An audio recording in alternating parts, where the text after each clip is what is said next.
Hey, Unlearn family, and welcome to another interview of Unlearn Stories. We're here with author of Black, Brown, or White, We All Feel, Miss Marswa Blossom Yarmeto. Thank you for joining us. I'm really excited to hear more about you and more about your book. You're welcome. It's a pleasure. I'm glad to be here and to discuss more about my book with you. That's awesome. And an interview question I like to start off with, just to kind of get a feel of how you're doing, who you are. If you had to choose one word or emoji and you can pick to describe yourself, what would it be and why? It would be the love emoji because I strongly believe in love. Um, we as a strong believer, as a Christian, we're taught, to love others irrespective of who they are, of their beliefs, to just be accepting. And I think if we all were to follow the word love and the action behind it, the world would be a much better place. Wow, that's really powerful. I really love that answer. It's great. And all right, so let's get into your book. For those who are watching this and have not read your book, can you pitch to them what the story is about, who it's directed to, and what readers will gain from reading it? So, Black, Brown, or White, We All Feel was inspired by my now 5-year-old daughter. Her first experience of starting school, of being in class in person, she started off at 4 years old, being in class and with her fellow students. And every other day, she would come home with complaints about either comments being made, such as they didn't like her hair, or they would say they didn't want to play with her. A lot of different complaints, and it took me a while to to pin the idea down. But I had to, as I said, I'm a strong believer. I had to pray about it. Just Lord help her friends, be nice to her, help her to have a good time. I mean, no one wants your child as young as 4 to not want to go to school. Right. Education is the gateway. This is what we're all after, to get education, to get the knowledge, to get a better life. So at the age of 4, if she's afraid to go to school, there is a problem. Absolutely. So the idea, I've always known I could write. The idea came to me after thinking and praying for a while that, okay, you could write, you can write. Why don't you put your idea down and kind of impact our younger generation in a positive way? So that was the start of Black, Brown, and White, We All Feel. Wow, Just being, it's pretty inspiring. okay. And so, what was the reaction that you got after its release? I've been overwhelmed with so many support from all over the world, all over the country. I've been getting messages, which is this is my favorite part of it all. Just getting messages from random people telling me, "Oh, I'm so proud of you. You're an inspiration to not just your daughter, but to all of us. You're speaking up." I mean, we should not wait for someone to die to take a step, to take a stand against violence, against racism, against discrimination, against bullying. Start small, start reposting, sharing the message. Every share will get a view. Even if we're not heard right away, just to be seen means a lot. So I'm so happy whenever I see, open my inbox, and I see messages from unknown people. It touches my heart the most because I'm like, wow, I am being seen. Right. It's a very acknowledging. It's a relief.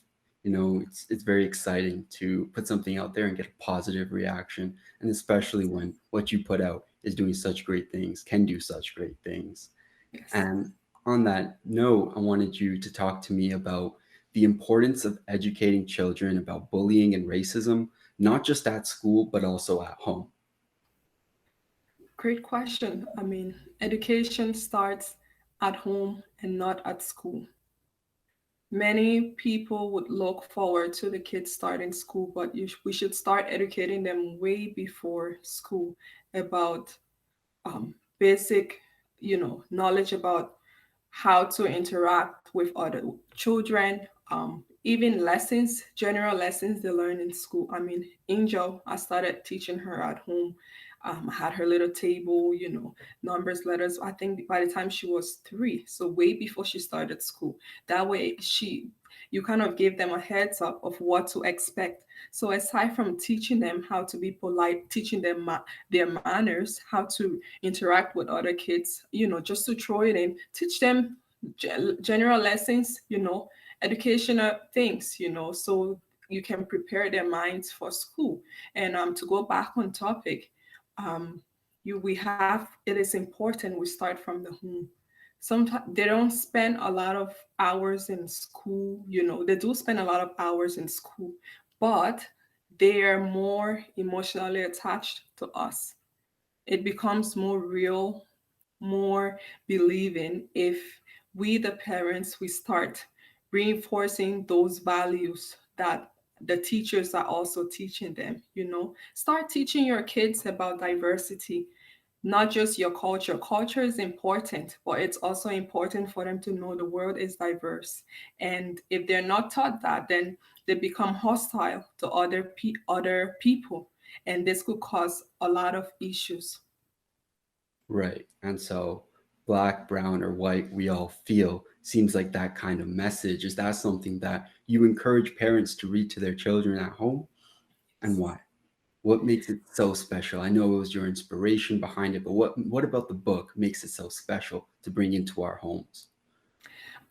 What makes the book so special is that it's diverse. You see, if you permit me, you see from the cover of this book diversity right there. You see inclusion. I just didn't want to have one race on the cover of this book. I want every child to read this book and be able to know, wow, I see myself on the cover of this book. I see myself in this book when you open this book. So I just wanted every child to be a part of this. And it's relevant to current issues. You see what's going on now with the coronavirus, the pandemic, you see the mask, but there's also a positivity around this. I didn't just want them to see the mask and say, oh, here we go again. You look closer, you see positive affirmations, you see blessed, you see happy, you see strong. So to teach them positive affirmations, which will give them a positive outlook in life, help them to be brave, help them to be strong. Great mentality to have at that young age too. So this book is so special because I put a lot into it in regards to diversity, in regards to inclusion, in regards to multiculturalism. Um, yes. That's incredible. And that's something that we try to encourage at Unlearn. It's for every child to see themselves and their colleagues reflected in their own learnings. And so that is very powerful. And on that topic of unlearn, because everyone has their own unique definition, I want to know what the word unlearn means to you.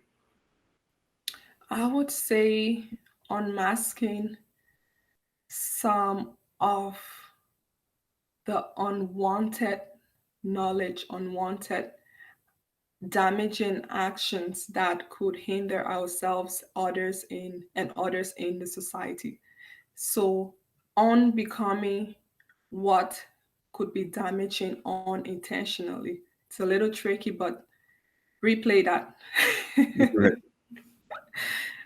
On, you know what I mean. So on learning, on doing things that maybe you were not aware of. Now you have social media, now you have everything out there teaching us this is the wrong way. Maybe unintentionally you were judging other people. You would see someone from afar and be like, oh, this person looks like a criminal, oh, this person looks racist. So now with all the informations out there, it's up to all of us, each and every one of us, to look within ourselves, you know, to self-actualize and see what can I unlearn, what is damaging to myself and others. Because bullies, you have racists, they're not only hurting others, they're also hurting themselves. It's a psychological battle.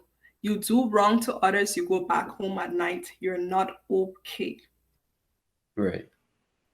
It So carries. just Sorry? It carries with you, right? Yes. Your So, actions. yeah, it lives with you. And that's a bigger burden to live with. Yes, you may attack someone and they may live with the pain and hurt, but you are also living with a psychological impact of that. That knowledge of, So, I did that, I caused that pain, right?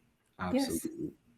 So, unlearn is a word that we all have to practice to undo the thoughts and the negative actions that we once that we are used to become better people. Right. That's great. I love that.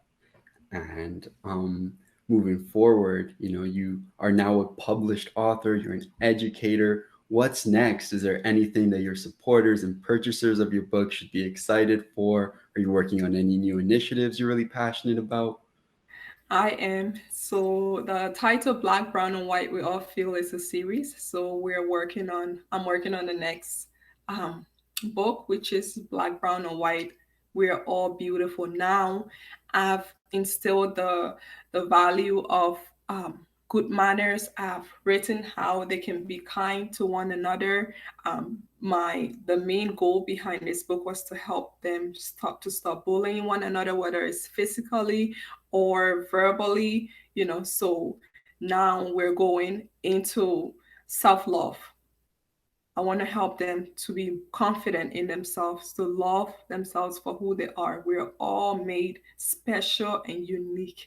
We have to look deep within ourselves to believe that.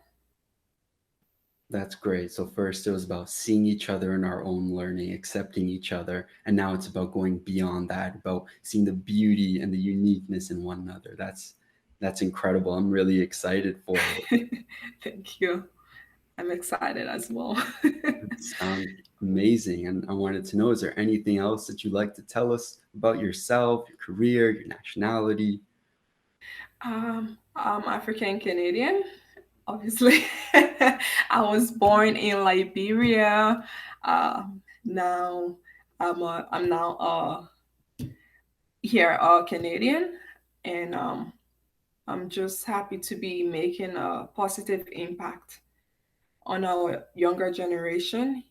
We are all one. The world, I've said this before, the world was made diverse for a reason. It would be so boring with just one group of people here. Right. Look, my daughter made a statement. Angel said, all the colors of the rainbow are all beautiful. Look at much. There is beauty in diversity, in multiculturalism. Let's embrace it.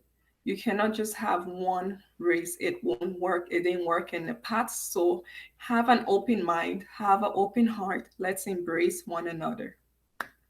That is great. I love that. I love the vibe and the energy that you're trying to bring. It's really inspiring. And for my last question, so I don't bother you too much, we go to our question of the week that we post on our social medias, Instagram, Twitter, Facebook. Make sure you're following. I'll put a link in the description down below. But what Yes. advice would you give to your younger self? I would say believe in yourself, because even if everyone around you believes in you, you have to believe in yourself and take that first step. So just believe in yourself and your dreams, and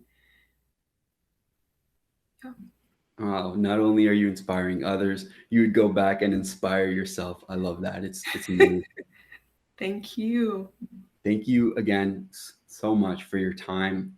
I felt that I really learned a lot myself. I'm definitely going to check out the book and get it for my nephew. He turns 4 this year. I think it'll be a great birthday present. I'll leave a link down below. Make sure you check it out. It's on Amazon. I hope you all enjoy the content. And Marswa, thank you again for joining us.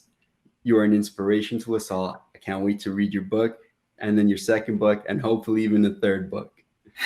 Thank you. It's been a pleasure, talking with you, Mohammed. I really appreciate your time and for having me on Learn. Check them out, follow them on Instagram, and they're amazing. Yes.